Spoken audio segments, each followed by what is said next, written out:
नमस्कार, आप सभी दर्शकों का बहुत बहुत स्वागत। आप देख रहे हैं जस्ट टीवी। मैं हूं नेहा शुक्ला, चर्चा द ट्रुथ। एक बार फिर से इस ताज़ा अंक के साथ आप सभी दर्शकों के सामने उपस्थित हूं। हमारे साथ आज एक बहुत ही खास मेहमान जुड़े हैं और जिनसे भारतीय अर्थव्यवस्था वाकई में कितनी करामात दिखा रही है, कितनी तरक्की की जो राह है उस पर वो तेज़ गति से दौड़ रही है, इसको समझने के लिए हम आइए पहले उनका स्वागत कर लेते हैं चर्चा द ट्रुथ के इस प्लेटफॉर्म पर। दिनेश के वोहरा, सीनियर जर्नलिस्ट, हमारे साथ जुड़ रहे हैं। सर, बहुत बहुत स्वागत आपको, आपका इस प्लेटफॉर्म पर। और सबसे पहले wish you a very very happy new year. नया साल आपके और आपके परिवार के लिए स्वास्थ्यवर्धक हो, खुशियाँ आएँ, सौहार्दपूर्ण आपका जीवन गुजरे, इसी कामना के साथ मैं भारत की अर्थव्यवस्था को आपके ज़रिए अपने दर्शकों तक जो है बहुत महत्वपूर्ण जानकारियाँ पहुँचाने की कोशिश करना चाहती हूँ इस ताज़ा अंक के साथ। क्योंकि 2025 में भारतीय अर्थव्यवस्था से जुड़ी एक मुझे डोनाल्ड ट्रंप की स्टेटमेंट याद आती है, व्हेन ही सेड कि Indian economy is dead economy. वो बेशक उन्होंने गुस्से में कहा। उसके बाद से हमने देखा किस तरीके से टैरिफ को लेकर दोनों देशों में तनातनी डायलॉग्स का सिलसिला चलता रहा, लेकिन फिर भी बीटीए बायलैटरल ट्रेड अग्रीमेंट पर किसी तरह की सहमति नहीं बन पाई। 2025 में रस्साकशी दोनों देशों के बीच चलती रही और वो संबंध जो कि भारत के लिए ट्रेड सरप्लस मुहैया करा रहा था, भारत को एक्सपोर्ट पर बहुत ज़बरदस्त झटका लगा और भारतीय रुपए ने भी ऐतिहासिक जो है अपने निचले स्तर को हासिल किया, जिसे ये कहा गया कि एशिया में सबसे वीक परफॉर्मिंग जो कंट्री है, वर्स्ट परफॉर्मिंग कंट्री है, वो इंडियन करेंसी भारतीय रुपया साबित हुआ। तो दिनेश, शुरुआत में इसी से करना चाहती हूँ कि क्या वाकई इंडियन इकोनॉमी डेड इकोनॉमी है जैसा ट्रंप कह चुके हैं, और विपक्ष के लीडर जो है, नेता हैं, leader of opposition Rahul Gandhi, उन्होंने भी कहा था कि उनकी बात सही है। जी नमस्कार आपको और आपके सभी दर्शकों को नव वर्ष की बहुत बहुत शुभकामनाएं। ये वर्ष उनके लिए मंगलमय हो और खुशियां लेके आए, रोशनी लेके आए, नए अवसर लेके आए और कहीं ना कहीं जीवन की जो चिंताएं हैं वो इस वर्ष में कम हो। तो बहुत आभार। इन्हीं कामनाओं के साथ प्रोग्राम का मैं आपके प्रश्नों के जवाब देता हूँ। टॉपिक बड़ा इम्पोर्टेंट है और thanks for having me on a channel. रुपए के बारे में जो आपका प्रश्न है वो अपने आप में काफी इम्पोर्टेंट है। करेंसी के बारे में जो सवाल आएंगे वो भी इम्पोर्टेंट है। ट्रम्प साहब ने हमें डेड इकोनॉमी कहा, वो भी एक इम्पोर्टेंट फीचर है। लेकिन ट्रम्प साहब थोड़ा बड़बोले किस्म के आदमी हैं। वो कब किस वक्त कौन सी बात कह जाते हैं पता नहीं लगता। लेकिन कई बार मुझे ऐसा लगता है कि हर चीज उनकी जो कही जाती है वो स्क्रिप्टेड है। उन्हें मालूम है कि उन्हें कौन से शब्दों का इस्तेमाल करना है और उन शब्दों का इस्तेमाल या उन टर्मिनोलॉजीज का इस्तेमाल या उन जार्गन्स का इस्तेमाल वो जानबूझ के करते हैं ताकि उसका जो इम्पैक्ट है वो मैक्सिमम हो। और जब उन्होंने डेड इकोनॉमी की बात की तो रशिया के लिए भी उन्होंने शब्द यूज किए थे, डेड इकोनॉमी है। लेकिन वो उसके पीछे जो मंशा है वो मंशा भारत के तिरस्कार की थी कि इंडिया के लिए वो अच्छा नहीं सोच रहे हैं। जी, मुझे लगता है कि अमेरिका भारत के लिए अगर ऐसा सोचता है तो उसमें मुझे कुछ नया नहीं लगता है। उनकी 50, 60, 70 साल की यही पॉलिसी रही है। इंडिया को वो कभी भी इस खित्ते के अंदर एक अच्छी बड़ी पावर बनते हुए पसंद नहीं करेंगे। कोई भी जो जिले का दादा होता है ना, वो किसी और दादा का इमरजेंस पसंद नहीं करता है। अब चाइना को भी पसंद नहीं करते थे, लेकिन धीरे धीरे चाइना उभर कर अब उस पोजीशन पे आ गया कि जहां उनको लगता है कि चाइना को रोक पाना मुश्किल है। तो अब कैसे करके इंडिया को स्टॉप किया जाए, क्योंकि एक इस खित्ते में एक और दादा आ जाए तो वो थोड़ा मुश्किल हो जाएगा। तो इसलिए वो अलग अलग किस्म की टर्मिनोलॉजी यूज करते हैं। उसमें डेड इकोनॉमी भी एक है। लेकिन हमारी इकोनॉमी की कुछ स्ट्रक्चरल वीकनेसेस तो हैं, ये तो मैं भी मान के चलता हूं। लेकिन हमारी जनता के सामने उन स्ट्रक्चरल वीकनेसेस को नहीं रखा जाता है। हमारे सामने जो रखा जाता है वो बेसिकली उसकी एक शान और शौकत वाली पिक्चर रखी जाती है कि सब कुछ चंगा है। लेकिन सब कुछ चंगा नहीं है, क्योंकि अंदर की दीवारों में दीमक लगा हुआ है। और जैसे कि अभी इसी हफ्ते में एक खबर आती है जो 6 महीने पहले भी उड़ी थी, और एक खबर फैलाई गई थी कि भारत $4 ट्रिलियन की इकोनॉमी हो गया। Right right. और फिर इसी हफ्ते मेरे ख्याल से 30 या 31 तारीख को फिर से खबर उड़ाई गई भारत सरकार के द्वारा, किसी एक छुटभैया होगा कोई, कि इंडिया जापान को क्रॉस कर गया। हम्म। अब मुझे समझ में नहीं आता कि मैं उस घटना को सही मानूं जो 6 महीने पहले कहा गया था, या आज को सही मानूं। हम्म। तो अगर 6 महीने पहले हम जापान को क्रॉस करके चौथी बड़ी इकोनॉमी बन गए थे, तो आज हम दोबारा से उसको क्रॉस करके कैसे बन गए हैं? हम्म। जो पहले गलत था वो आज भी गलत है। हम्म। इन एक्चुअलिटी मेरे पास ओरिजिनल जीडीपी के इंडियन करेंसी में फिगर्स हैं कि टोटल प्रोडक्ट कितना है, जी। पहली तिमाही का भी, दूसरी तिमाही का भी। और जब मैंने उसको सो कॉल्ड 89 रुपीज 50 पैसा पे कन्वर्ट किया, 90 पे भी नहीं कन्वर्ट किया मैंने, तो मेरे सामने जो फिगर आता था, इसमें मैंने बड़ा प्रोग्राम भी किया था कि इंडिया की 6 महीने में जो टोटल जीडीपी है 1.82 ट्रिलियन डॉलर है। हम्म। और हमारा ये बढ़कर approximately maximum two maximum 3.75 trillion dollar March के अंदर होगा।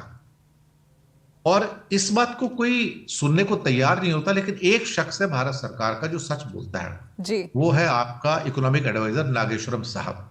हम्म। और उन्होंने अभी पिछले हफ्ते ही जब ये जीडीपी के फिगर्स आए थे ग्रोथ रेट के भी, तब उन्होंने कहा था कि we might touch 4 trillion in March 2026, but that was an overestimated statement. Okay. उम्मीद थी उनको कि हम 4 ट्रिलियन टच कर जाएंगे। और वो सही व्यक्ति हैं जो सही खबर रखते हैं और सही फिगर देते हैं। जब एक शख्स ये कहता है भारत सरकार का कि हम मार्च में उम्मीद करेंगे कि हम शायद 4 ट्रिलियन टच कर जाए, तो अचानक से हम दिसंबर 31 को या दिसंबर 30 को हम 4.18 ट्रिलियन कैसे हो गए? ये देखिए, मैंने कहा ना कि कुछ जोकर बैठे हुए हैं वित्त मंत्रालय के अंदर, जो समय समय पर इस किस्म के पुछल्ले उड़ाते रहते हैं, क्योंकि अब ईयर एंड है तो आपको कोई एक बड़ी हेडलाइन चाहिए। वो हेडलाइन उठा के सारे न्यूज़पेपर्स को परोस दी गई है या मीडिया को परोस दी गई, और मीडिया उसको लेके क्या कह रहा है, उछल कूद कर रहा है। लेकिन तथ्य कोई नहीं जांचता, फैक्ट्स को कोई नहीं जांचता, और हम तो तथ्यों पर बात करते हैं। जब मैंने कहा कि 1.82 ट्रिलियन पहले 6 महीने की हमारी जीडीपी है, अगर मैं इसको दुगना भी कर देता हूं, जबकि अगले 6 महीने में हमारी ग्रोथ कम होगी, ये सबको पता है, तो हम अगर 3.6 पे पहुंच गए तो भी गनीमत है। 3.75 तो एक किस्म से दूर की कौड़ी है जी। 4 तो हो ही नहीं सकता ना। और फिर कल एक और पुछल्ला उड़ा दिया गया, साथ में एक टेल पीस और आता है कि हम 2030 के अंदर 7.3 ट्रिलियन हो जाएंगे। तो इस किस्म के ये जो क्या कहते हैं ना कि जो बबल्स बनाए जाते हैं, ये पॉलिटिकल बबल्स हैं, लोगों को खुश करने के लिए। देखो, अब हम 5 हो गए, हम 7 हो गए, हम 7.3 हो गए हैं, और उसके बाद 2047 तक हम विकसित राष्ट्र बन जाएंगे। This is a propaganda team and which is doing pretty well and people are believing it. Let them, but we believe in the true facts and nothing else. Neha ji, पर दिनेश सर, जब सरकार की तरफ से इस तरीके से ग्रोथ को लेकर या फिर इकोनॉमी के साइज को लेकर झूठ अगर इस तरह के फैक्ट्स सामने रिलीज किए जाएंगे, मैं कहती हूँ कि ये तो अगर सरकार से जुड़ा हुआ कोई अधिकारी या फिर मंत्री कहता है कि हमारी 4 ट्रिलियन से अधिक की इकोनॉमी है, तो यही सरकार फिर जब बीटीए करने जाएगी, बायलैटरल ट्रेड एग्रीमेंट्स करने जाएगी, एफटीए करने जाएगी, तो फिर क्या उन आंकड़ों पर भरोसा किया जाएगा जो सरकार बातचीत की टेबल पर रखेगी? क्योंकि इस सरकार की तो छवि पहले से ही मीडिया, भारतीय मीडिया के जरिए इस पर सवाल उठते हैं कि आप एक्चुअल में जो आपके फिगर्स हैं वो मीडिया में दिए गए आधिकारिक बयान से बिल्कुल डिफरेंट है। बात आपकी सही है, लेकिन जब बीटीए या एफटीए की जो मीटिंग्स होती हैं, उन मीटिंग्स में एग्जैक्ट फिगर्स होते हैं। दुनिया को पता है कि एग्जैक्ट फिगर्स क्या है। अगर न्यूजीलैंड की टीम आती है, ऑस्ट्रेलिया की टीम आती है, अमेरिकन टीम आती है, दे नो एवरीथिंग। उनसे कोई चीज छुपती नहीं है, तो वहां पे तो असली पिक्चर पेश कर देते हैं जी। और वहां पर क्या बातचीत होती है वो जनता को थोड़ी बताई जाती है। वो तो बाद में एक एग्रीमेंट होता है, एक साइन हो जाता है, फोटो खिंचवा लिया जाता है, बात खत्म हो जाती है। तो कुछ जो तथ्य होते हैं वो जनता के सामने लाए नहीं जाते। तो यहाँ पर क्या हो रहा है कि एक चीज जो दिखाई जा रही है और एक चीज जो छुपाई जा रही है, लेकिन जब टेबल पे आप अक्रॉस द टेबल बात करते हैं ऑफिशियल के साथ में, उस टाइम आप तथ्यों को छुपा नहीं सकते। उस टाइम आपके सामने रियल पिक्चर होती है, रुपये का जो रियल रेट है वो सामने होता है, कितना एक्सपोर्ट है, कितना इंपोर्ट है, एग्जैक्टली इन मिलियंस में आ जाता है, बिलियंस में नहीं, मिलियंस में आ जाता है कि किस सेक्टर से कितना हो रहा है, हमारा कौन सा सेक्टर प्रभावित होगा। क्योंकि जब आप ट्रेड डील करते हैं तो उसमें जितने भी 30, 40, 50 सेक्टर्स हैं, वो सारे सेक्टर जो है ना उनको सेक्टर वाइज डिस्कस किया जाता है कि राइट। इस सेक्टर का इंपोर्ट एक्सपोर्ट कितना है, इस सेक्टर का इंपोर्ट एक्सपोर्ट कितना है, what we are expecting right now, maybe by से 2030 और 2040। जैसे कि अभी हमारा एक डील हुआ था, ईएफटीए हुआ था, जो कि चार देश हैं आपके, एक स्विट्जरलैंड उसमें मेन है, उस पे लाइचेंस्टीन है, आइसलैंड है और एक और है उसके अंदर। अब उसमें सबसे इंपॉर्टेंट देश जो था वो आपका ये सो कॉल्ड स्विट्जरलैंड ही था। तो स्विट्जरलैंड का जो इंपोर्ट है वो हमारे यहाँ बहुत बढ़ जाएगा, और वहां पे हमने जो उनको कंसेशन दिया है वो बहुत ज्यादा है। कहा जा रहा था कि और कुछ सालों में हमारा व्यापार $100 बिलियन हो जाएगा। अगर अगर कोई सोचे कि क्या स्विट्जरलैंड इंडिया के लिए इतना इंपॉर्टेंट है, हाँ इंपॉर्टेंट है। स्विट्जरलैंड के साथ बहुत बड़ा व्यापार है हमारा, क्योंकि स्विट्जरलैंड सिर्फ आपकी घड़ियों के लिए फेमस नहीं है, सिर्फ आपके चॉकलेट के लिए फेमस नहीं है। Switzerland is very famous for the precision equipments, जो दुनिया में और कोई नहीं बनाता है। और आप अगर हिस्ट्री उठा के देखो तो नोबेल प्राइज की लिस्ट में जो साइंस के लिए मिलते हैं तो बहुत सारे स्विस नोबेल प्राइज विनर्स हैं। देश छोटा सा है लेकिन वो बहुत होशियार देश है, मैं आपको बताऊं। अब उसका अगर टारगेट $100 बिलियन हो रहा है तो हमारा एक्सपोर्ट क्या है? वहां पर कुछ भी नहीं है, खाने पीने की चीजों को लेके थोड़ा कमोडिटीज है, बाकी तो कुछ भी स्विट्जरलैंड में नहीं है। लेकिन स्विट्जरलैंड से मेन इंपोर्ट क्या है? आपका गोल्ड है। आप लोगों को पता नहीं होगा कि जो इंडिया का मेजर गोल्ड है वो वाया स्विट्जरलैंड आता है। जी जी। तो इंडिया ने उनको जो सारी छूट दी है, खास तौर से जो प्रेसिशन इक्विपमेंट के ऊपर या आपकी चॉकलेट्स के ऊपर या कुछ वाइन्स के ऊपर जो उनको कंसेशन दी है, वो एक्स्ट्रा ऑर्डिनरी है, ये लोगों तक पहुंचता नहीं है। तो हमारे यहाँ जो पिक्चर निकल के आती है वो थोड़ी सी ब्लरी पिक्चर निकल के आती है। हम बताते हैं हमें फायदा हो रहा है, इन एक्चुअलिटी इस पूरे एग्रीमेंट के अंदर उनको फायदा हुआ है। और एक मॉरिशस को छोड़ दो तो मोदी जी ने जितने भी एफटीए किए हैं या बीटीए किए हैं उन सब के अंदर इंडिया के लॉसेस बढ़ते चले गए अब तक 5 सालों में, 6 सालों में। बहुत ही इंटरेस्टिंग और बहुत ही भारत के नागरिकों के लिए और हमारे व्यूवर्स के लिए भी, जो भारत से प्रेम भी करते हैं और कहीं ना कहीं साउथ एशिया में भारत को एक उभरती हुई ताकत के रूप में देखना चाहते हैं। एक छोटा सा ब्रेक लूंगी दिनेश सर, इसी के साथ एक ब्रेक लेते हैं और चर्चा द ट्रुथ के दर्शकों से अनुरोध कि जुड़े रहिए, आप जस्ट टीवी के साथ लौटेंगे इस छोटे से ब्रेक के बाद। फिर से स्वागत है आप सभी दर्शकों का। आप देख रहे हैं चर्चा द ट्रूथ। हमारे साथ जुड़े हुए हैं दिनेश के वोहरा, सीनियर जर्नलिस्ट। आप इनको ज़रूर जानते होंगे, यूट्यूब पर काफ़ी फेमस चेहरा हैं और देश विदेश में इनके काफ़ी जो प्रशंसक हैं इनके कार्यक्रम को पसंद करते हैं। हमारे भी कई दर्शकों की तरफ से हमें फीडबैक मिला है कि वो दिनेश सर को बहुत पसंद करते हैं, उनके कार्यक्रम को पसंद करते हैं। तो आपका बहुत बहुत एक बार फिर से आभार जताती हूँ दिनेश सर, आप चर्चा द ट्रुथ कार्यक्रम के साथ जुड़े। दिनेश सर, थोड़ा सा मैं चाहती हूँ कि भारत और अमेरिका के बीच जिस बायलैटरल ट्रेड एग्रीमेंट पर कई राउंड की बैठकें हो चुकी हैं और इसी सिलसिले में टैरिफ की एक बहुत बड़ी मार 2025 में भारत को लगी। अमेरिकी राष्ट्रपति डोनाल्ड ट्रंप ने 50% का टैरिफ लगा दिया। इसके बाद भी भारत की सरकार का ये दावा है कि 8.2% पर भी हमारी जो जीडीपी है वो रिकॉर्ड की गई और दुनिया में सबसे तेज़ी से ग्रोथ अचीव करता हुआ ये इकलौता ऐसा देश है जिसकी अस्थिरताओं और संघर्ष के इस दौर में इसकी इकॉनमी अभी भी स्टेबल बताई जा रही है। दिनेश सर, ऐसे में मैं समझना चाहती हूँ कि जो इकॉनमी की पिक्चर भारत की सरकार की तरफ से दिखाई जा रही है और फिर अमेरिकी ट्रेड को लेकर जो प्रयास दिख रहे हैं, ये कितना जरूरी है इंडियन इकॉनमी के लिए? ये प्रश्न बहुत इंपॉर्टेंट प्रश्न है। दरअसल हमारी जो ग्रोथ बताई जा रही है, हमें एक बात को समझने की जरूरत है, ये हमारे ऑर्गेनाइज सेक्टर की ग्रोथ है, ये हमारे अनऑर्गेनाइज सेक्टर की ग्रोथ नहीं है। इस बात को बहुत कम लोग पहचानते हैं।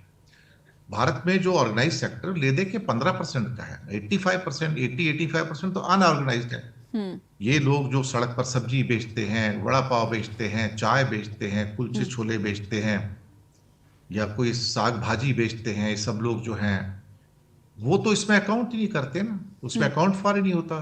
तो जब तक आप उस इकोनॉमी को फॉर्मलाइज करके नहीं लेकर आते तब तक आपके जो एस्टीमेट्स हैं वो गेस्टीमेट्स हो जाते हैं, आप अंदाजा लगाते हैं। राइट। दूसरी बात क्या है कि आपका जो बेस इस किस्म का है, जहां पर लोअर बेस के ऊपर आपको जो ग्रोथ है बहुत हाई लेवल की नजर आती है, यहां पर यही हो रहा है। जो लेकिन अगर आप नॉमिनल ग्रोथ को देखें, जो टोटल ग्रोथ होती है इंक्लूडिंग इन्फ्लेशन, तो 8.7% थी इस बार।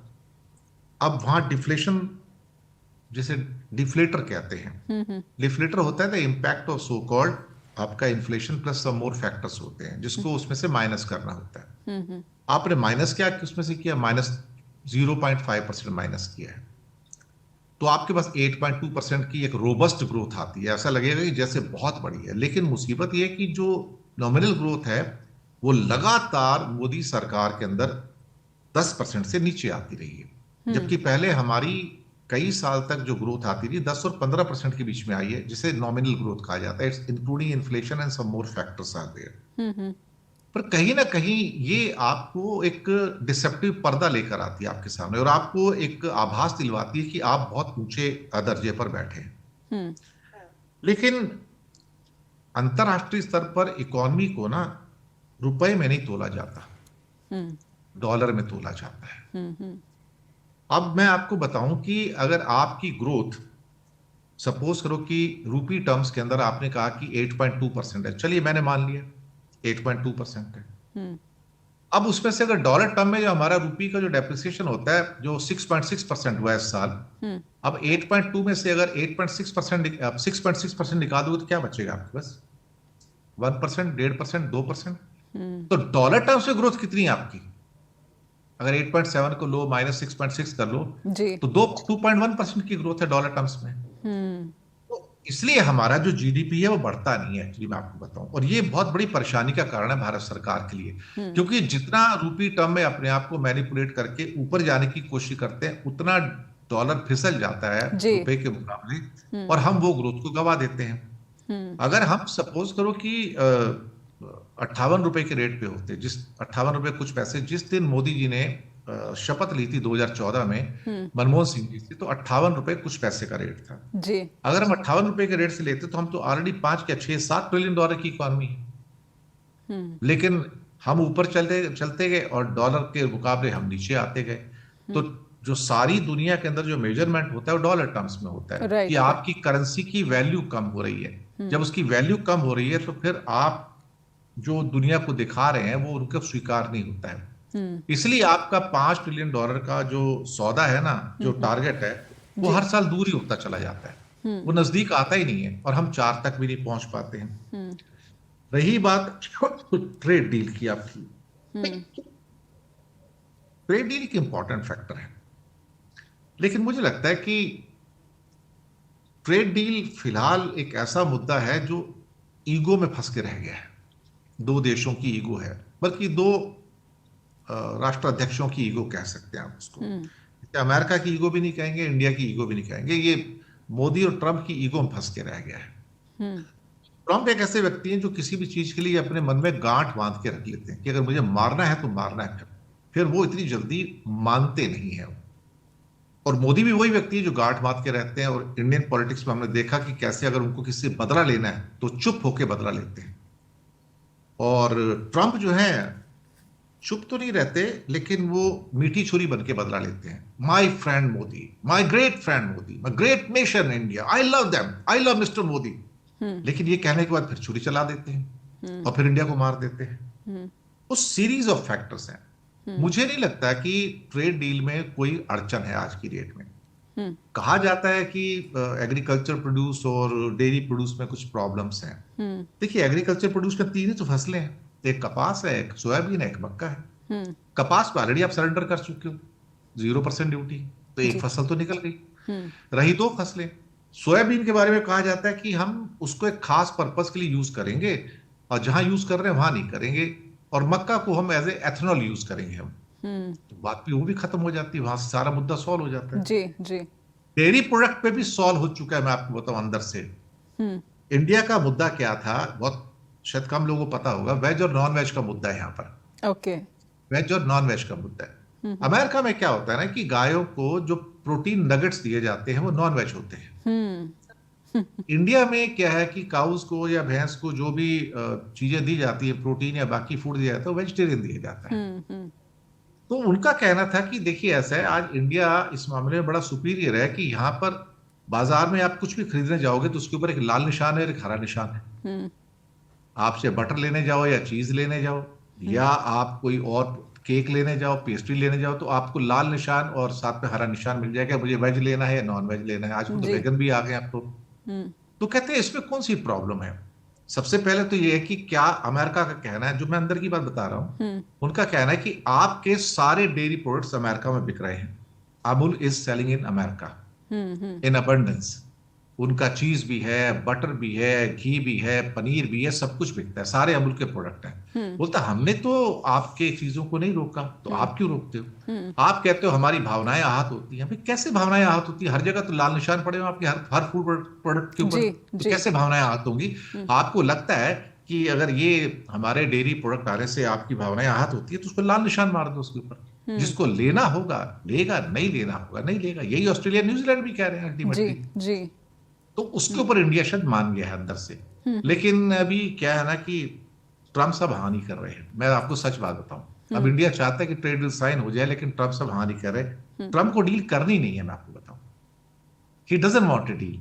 वो चाहते हैं कि 50% लगा रहे, इंडिया का जो एक्सपोर्ट है सफर होता रहे और इंडिया को एक लेसन मिलता रहे। उसका रीजन डिप्लोमेटिक है एक्चुअली। वो पाकिस्तान है उसका रीजन कि why America is so hostile to India. और राइट। मुझे ये इस हॉस्टिलिटी में कोई कमी आ जाए 2026 में तो चमत्कार ही होगा, लेकिन मुझे उम्मीद थोड़ी सी कम नजर आती है। नेहा जी। जी। एक छोटा सा ब्रेक लूंगी इसी के साथ। हमारे दर्शकों के लिए बहुत ही महत्वपूर्ण जानकारी कि 2026 में भी ऐसा संभव नहीं दिखता है कि भारत और अमेरिका के बीच फ्री ट्रेड अग्रीमेंट पर कोई सहमति बन जाए, और जिन प्रोडक्ट्स या फिर जिन सेक्टर्स को लेकर डायलॉग्स चल रहे हैं उस पर जो अहम जानकारी दिनेश सर ने हमारे दर्शकों तक पहुंचाई है, उम्मीद करती कि उनको बहुत इस पर संतुष्टि मिली होगी कि वो क्या सोचते हैं जो कि अमेरिका में खास तौर पर बैठे हैं। क्या ट्रंप इसी तरीके के इंडिकेशंस दे रहे हैं, खास करके जब भारत के साथ ट्रेड डील की बातचीत मीडिया में वहां पर दिखाई जाती है। एक ब्रेक के बाद लौटते हैं। फिर से स्वागत है आप सभी दर्शकों का। आप देख रहे हैं चर्चा द ट्रुथ। दिनेश के वोरा हमारे साथ जुड़े। दिनेश सर, जब बात इंडियन इकोनॉमी की आती है तो leader of opposition Rahul Gandhi ये कहते हैं कि भारत का जो मैन्युफैक्चरिंग सेक्टर है वो मोदी कार्यकाल में बहुत वीक हुआ है, जिसकी वजह से इंडियन इकोनॉमी में है एक बहुत बड़ा जो तबका है, जो वर्ग है, वो असमानता की समस्याओं से जूझ रहा है। कुछ खास पूंजीपतियों को ही पूरे व्यापार का लाभ पहुंचाया जा रहा है। क्या जब इंडियन रुपी की हम बात करते हैं और जो अपने निम्न स्तर का सामना कर रहा है अगेंस्ट डॉलर, बल्कि एशिया में वर्स्ट परफॉर्मिंग करेंसी बन चुका है, क्या आप मानते हैं कि मैन्युफैक्चरिंग एक वजह है या फिर टैरिफ का जो एक संकट है इंडियन एक्सपोर्ट्स पर, और अगर इंडियन जो कॉम्पिटिटर्स हैं इंटरनेशनल मार्केट में उन देशों पर कम टैरिफ लगाया गया है? एक वजह ये भी बताई जाती है कि इस वजह से भी इंडियन जो रुपी है वो सफ़र कर रही है। आप असल वजह, एक असल बड़ा कारण किसे मानते हैं भारतीय करेंसी के इतने वर्स्ट परफॉर्मेंस के पीछे? आपके इस प्रश्न में दो तीन प्रश्न छुपे हैं। पहला तो है मैन्युफैक्चरिंग बेस की वीकनेस, और दूसरा रूपी क्यों वीक हो रहा है।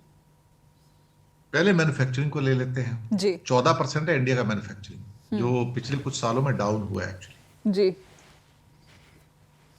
अब सवाल यहां पर ये पैदा होता है कि मैन्युफैक्चरिंग क्यों डाउन हो रहा है, और हम अचानक से पिछले 10-12 सालों के अंदर मैन्युफैक्चरिंग से हम एक ट्रेडिंग इकोनॉमी बन गए। उसका एक बहुत बड़ा रीजन हमारी ब्यूरोक्रेसी है, लाल फीताशाही है, जो किसी भी उद्योग को पनपने नहीं देते यहां पर। दूसरी बात, यहां पर इनोवेशन तो है नहीं, रिसर्च है नहीं बिल्कुल भी। जो है सिर्फ किताबों में है, पन्नों में है। जी। अब मैं आपको एक एग्जांपल देता हूं आपके दर्शकों को। जैसे कि एक व्यक्ति है जो एक सीलिंग फैन बनाता है या एक मिक्सर ग्राइंडर बनाता है रसोई के लिए, और वो बनाकर बाजार में उसको एमआरपी में 4,000 या 5,000 में बेच देता है। जी। उसकी कॉस्ट 3-3,500 आती है मिक्सर ग्राइंडर की, या फैन आता है वो भी 5,000 का, तो वो भी 3-3,500 का डीलर को देता है, आगे जाके वो बिक जाता है। अब उसको 100 परेशानियां हैं, लाइसेंस की परेशानियां हैं, 100 किस्म के इंस्पेक्टर्स आएंगे, अपना कटोरा लेके पैसे मांगेंगे, करप्शन होता है सब कुछ, और सारे दिन बैठ के वो स्टेटमेंट ही भरता रहता है गवर्नमेंट के 50 डिपार्टमेंट को। इसको स्टेटमेंट भेजना है, उसको स्टेटमेंट, उसको स्टेटमेंट, उसको स्टेटमेंट। तो प्रोडक्शन कब करेगा? फिर उसको एक ऑफर आता है चाइना से, कंपनी से, भी एक काम करते हैं, आप जो है ना ये 3,000 के अंदर पंखा और मिक्सर ग्राइंडर बना रहे हो, मैं आपको 800 रुपये बना के देता हूँ, इससे बेहतर क्वालिटी का, शानदार। कहता है तो धंधा बढ़िया है भाई। कहता है आपके नाम से बना के दूंगा, उस पर लिखा होगा ये so and so ABC brand जो भी है, आप चिंता मत करो। कहता हाँ ये सही है, मैं यहाँ पे इनपुट लाता हूँ, ये कुछ करता हूँ, सारा मगजमारी करता हूँ, फिर उसको बेचने के लिए संघर्ष करता हूँ, तो एक काम करता हूँ वहां से बनवा लेता हूँ सारा माल। तो वो वहां से मंगवाता है, इंडिया में आते आते उसको 1,000-1,200 का पड़ जाता है, ड्यूटी वूटी मिला के, कस्टम ड्यूटी मिला के, और आगे फिर अपनी कीमत 5,000 से कम करके 4,000 करता है, डीलर को 500 रुपये एक्स्ट्रा दे देता है, उसका माल बिक जाता है, ये भी खुश वो भी खुश। अब उसे क्या जरूरत पड़ी है कि 3,000 रुपए के अंदर पंखा या ग्राइंडर बनाएगा, जब उसको 800 रुपये में बना बनाया मिल रहा है चाइना से, वो भी टॉप क्लास, टॉप क्वालिटी का।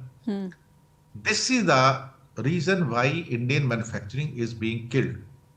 अगर आप दुनिया में देखेंगे तो टोटल मिला के इस time China is producing around 40% of world factories, 40% right now. और एक चीज होती है एडवांस मैन्युफैक्चरिंग। एडवांस मैन्युफैक्चरिंग है ना, मॉडर्न टेक्नोलॉजी जैसे सेमीकॉन वगैरह हैं, या इसके अलावा रेयर अर्थ है, या कुछ और है। और एडवांस मैन्युफैक्चरिंग का 60% चाइना प्रोड्यूस कर रहा है, तो दुनिया की फैक्ट्री चाइना है। तो चाइना का मकसद ये है कि दुनिया की फैक्ट्रियां खत्म कर दी जाए। अभी यूरोप में मैक्रो साहब ने कहा कि अगर हमने कुछ जल्दी नहीं किया तो हमारी सारी फैक्ट्रियां जो यूरोप में है वो भी बंद हो जाएगी, तो कुछ करना चाहिए जी। लेकिन कुछ करने के लिए इस मार्केट इकोनॉमी में आपको कॉम्पिटिटिव होना पड़ेगा, आपको कॉस्ट इफेक्टिव होना पड़ेगा, वो आप हो नहीं पाते, और इंडिया में तो बिल्कुल भी नहीं हो पाते हैं। तब जी। आप क्या करोगे? तो धीरे धीरे आप फिर ट्रेडिंग के अंदर चले जाओगे, तो हमारी मैन्युफैक्चरिंग किल होगी। तो राहुल गांधी ने जो कहा बिल्कुल ठीक कहा, क्योंकि यहां पर वो इंसेंटिवाइजेशन नहीं है, इनोवेशन नहीं है जो आपको चाहिए। जी। दूसरी बात, अगर कोई दुनिया का आदमी हमारे पास आता है और कहता है कि जी मुझे प्रोडक्ट चाहिए था, हम कहें हमें पता नहीं जी, कुछ नहीं। गवर्नमेंट के पास जाएगा, कहता है मुझे नहीं पता, किसी और के पास चले जाओ। चाइना में आप एक कॉल कर लो, आपको वो घुमाएगा नहीं, वो आपको एग्जैक्ट बंदे तक लाकर छोड़ेगा कि ये 10 बंदे आप इससे बात कीजिए, ये यही प्रोडक्ट बनाते हैं। ये जो उनका इनिशिएटिव है ना, जो प्रोएक्टिवनेस है, वो आपको इंडिया में नहीं मिलता। हमारे यहाँ तो क्या, किसी दफ्तर में चले जाओ आप, गवर्नमेंट दफ्तर में चले गए तो वहां पे इवन जो हमारे चैम्बर ऑफ कॉमर्स वाले जो लोग हैं, मैं आपका तो नाम नहीं लेना चाहूंगा किसी का, उनसे पूछो कि पहले तो उनका फोन नहीं मिलता, मैं आपको बताऊं, उनके सबके लैंडलाइन नंबर दिए हुए हैं, उनको आपको फोन करोगे कोई जवाब नहीं आएगा उनके पास से।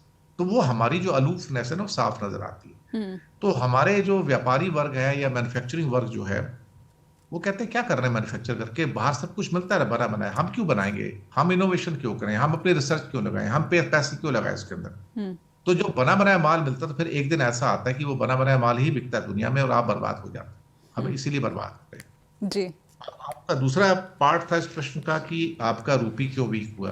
एक तो हम ट्रेडिंग में कन्वर्ट, ट्रेडिंग नेशन में कन्वर्ट हो गए। अमेरिका भी ट्रेडिंग नेशन है, लेकिन अमेरिका में अभी भी कुछ एडवांस मैन्युफैक्चरिंग है।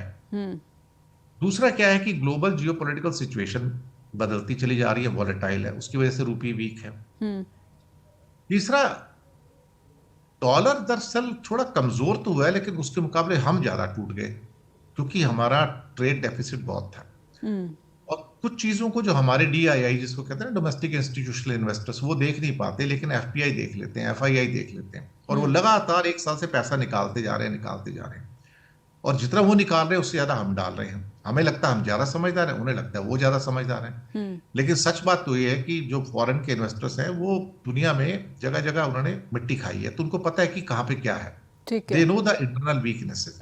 दूसरा, हमारा ट्रेड डेफिसिट बहुत बड़ा है, ये एक बहुत बड़ा एक इशू बन गया इस टाइम। और अब ट्रेड डेफिसिट के कारण क्या हुआ है ना कि इंडिया में फ्लडिंग हो रहा है इम्पोर्ट का। पिछले साल हमारा $925 बिलियन का इम्पोर्ट था सर्विसेज और गुड्स का, और 800-850 बिलियन डॉलर का हमारा एक्सपोर्ट था। तो $100 बिलियन का गैप था दोनों के बीच में।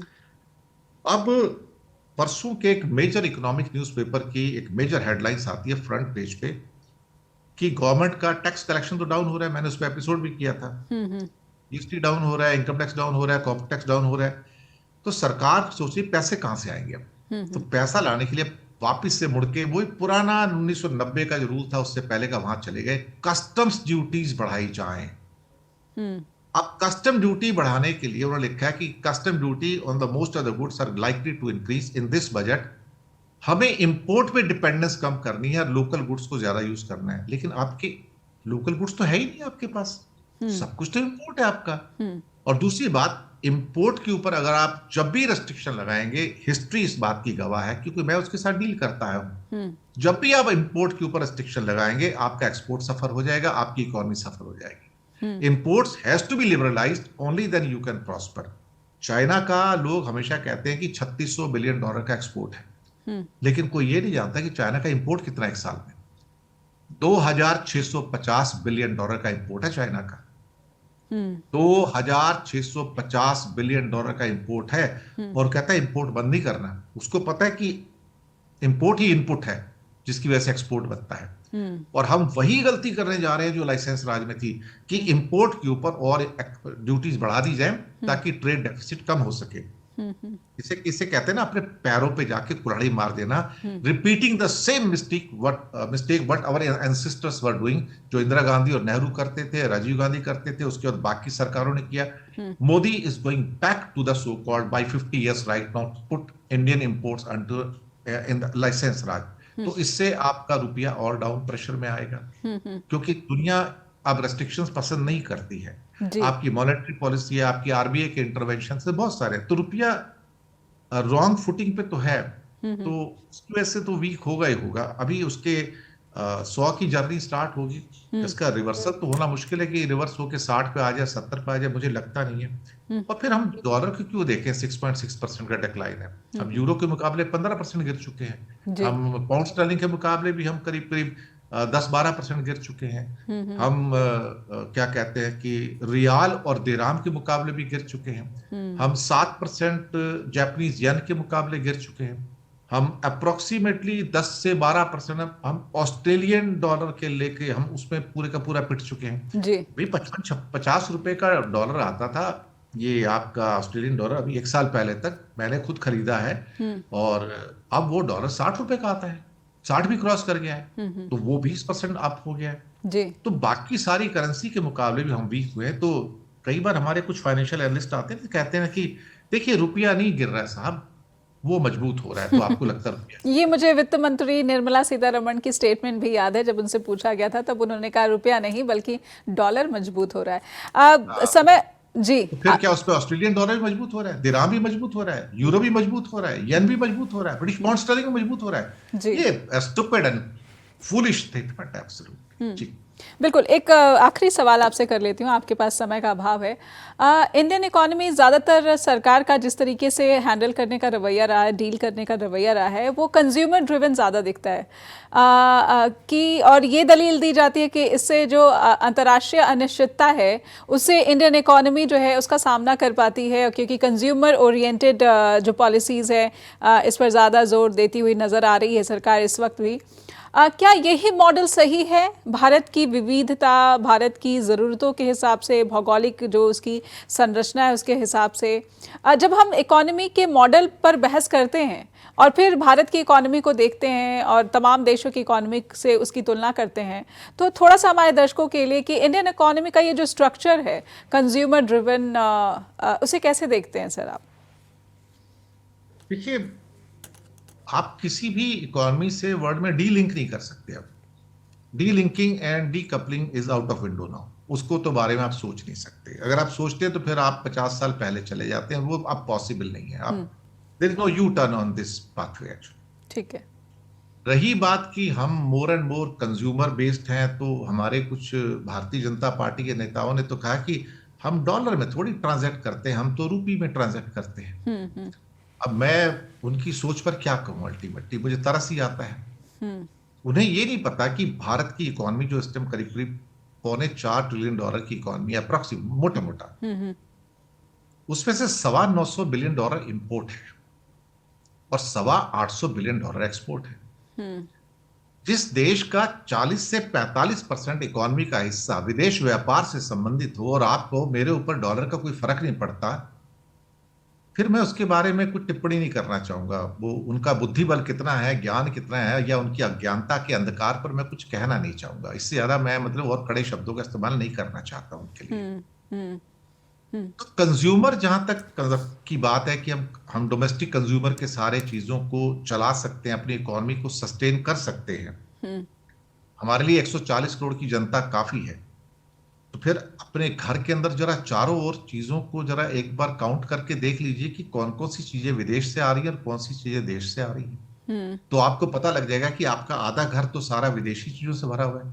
आपका फ्रिज हो, आपका लैपटॉप हो, आपका कैमरा हो, आपका मोबाइल हो, या आपके सो कॉल्ड टेलीविजन्स हो, या उनके रिमोट्स हो, या आपके वाईफाई सिस्टम्स हो, या माइक्रोवेव हो, या इलेक्ट्रिक ओवन हो, या आपका अगर फर्नीचर भी हो आज की डेट में, आपके कपड़े हैं, आपकी चादरें हैं, आपके पर्दे हैं। आप घर की चीज कोई उठाइए, पता लगता है हर एक के पीछे मेड इन चाइना लिखा हुआ है। आपका अपना कुछ है ही नहीं। अभी मैंने परसों एक एपिसोड किया था, इसमें बताया था कि क्रिसमस की डेकोरेशन का जो काफी बड़ा व्यापार है दुनिया में, करीब $7 बिलियन का उसका ट्रेड होता है क्रिसमस डेकोरेशन का। 7 में से $6 बिलियन का प्रोड्यूस सिर्फ चाइना करता है क्रिसमस डेकोरेशन का, इंक्लूडिंग क्रिसमस ट्रीज समथिंग। तो आपके लिए बचता क्या कर? तो आपकी तो दिवाली की लाइटिंग हो या क्रिसमस की लाइटिंग हो, सब तो चाइना का है ना जी। तो हम जब कंज्यूमर की बात करते हैं, इंडियन कंज्यूमर की बात करते हैं, तो हम सिर्फ आटा तेल चावल की बात करते हैं, इसके अलावा कुछ। और हम दोबारा से मुड़कर आटा तेल चावल पे नहीं जिंदा रहना चाहते, क्योंकि आटा तेल चावल हमारी जिंदगी में हो सकता है 10-20% का बजट होगा, लेकिन बाकी जो हमारे बिल्स आते हैं महीने के सारे जो डिजिटल वर्ल्ड के होने चाहिए, वो हमें परेशान करते हैं, उसके खर्चे बढ़ रहे हैं।